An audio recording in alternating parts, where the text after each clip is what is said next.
Welcome back, guys. Today we are reviewing the first two episodes of WandaVision, the first Marvel project that we've had since Spider-Man Far From Home came out last year. Obviously, at this point in the original timeline, we were supposed to have had Black Widow, and I think Falcon and the Winter Soldier was originally supposed to release before this, but for whatever reason, we're getting this show first. I think for me personally, and for a lot of people, it was always going to be hard to readjust to the Marvel Cinematic Universe without faces like Iron Man and Captain America leading the charge. But in a post-Endgame world, this is looking like a really interesting direction.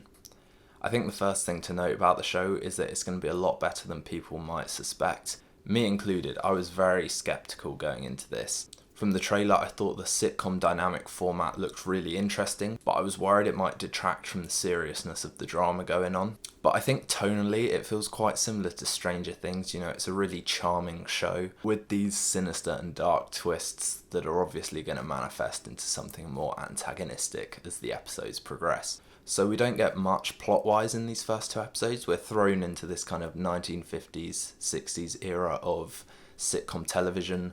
Everything from the black and white, the aspect ratio, the practical humour and the soundtrack all completely immerse you in the format they're trying to capture.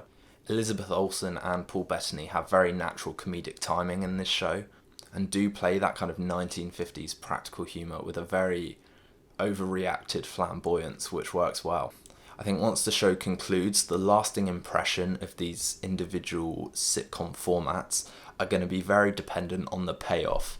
So while I'm loving this gradual but consistent unravelling and teasing of this world being unpicked, a lot of that will ride on how they eventually make that transition back into the reality that we know. And I love the way they are teasing this reality not being everything that it seems. We've got the use of the television adverts, with the one in episode 1 advertising a Stark Industries toaster and the one in episode 2 advertising a Strucker Hydra watch.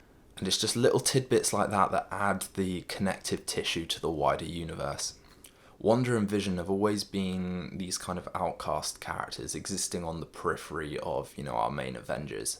And the show really capitalises on that isolated state. This new reality that they exist in similarly pits them as, these outsiders, these new neighbours, entering into a community that they're not a part of. And so the first two episodes are all about them trying to assimilate into a sense of normality. And I love how in each episode we get a scene where they are literally putting on a performance to try and fit into society, because it's this very meta way of addressing the fact that they are ultimately disconnected from the ordinary. In episode 1 we have the dinner party, and in episode 2 we have the magic show. And I think it's really interesting that in these scenes it's Wanda and Vision trying to be part of a community, but it's also in these scenes where we get a sense that not everything is quite right. Like in the dinner party, them suddenly realising that they don't know their history and their story and where they've come from. And in the magic show, Vision's power is starting to seep through. So it's almost like the more they are trying to buy into this reality, the more this reality is starting to fragment and reject them. I think there's going to be a lot more to Catherine Hahn's character, who plays the eccentric neighbour, than we initially think. Because in the trailer, she's the one who's talking to Vision about being dead, and she laughs and sort of goes, "You are." And I think that'll be the episode where everything starts to unravel and get exposed. But I think it's a really interesting place to put Vision as a character, because we know he's dead. We know he's not going to come back, hopefully, in any kind of actual capacity to the normal universe. But here he's playing kind of like Chris Pine in Wonder Woman 1984, so spoilers for that.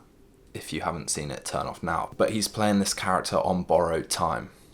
And I assume over the course of the episodes that Vision is going to go on this journey of existentialism and becoming self-aware that his existence is not real, and ultimately accept that his and Wanda's time together is ultimately being orchestrated by some higher power. Much like Steve Trevor in Wonder Woman 1984, coming to realise that in order for Diana to defeat Maxwell Lord, she has to say goodbye to him. So I think ultimately this show is going to be about providing closure to that relationship, and it is a really interesting relationship to dive into.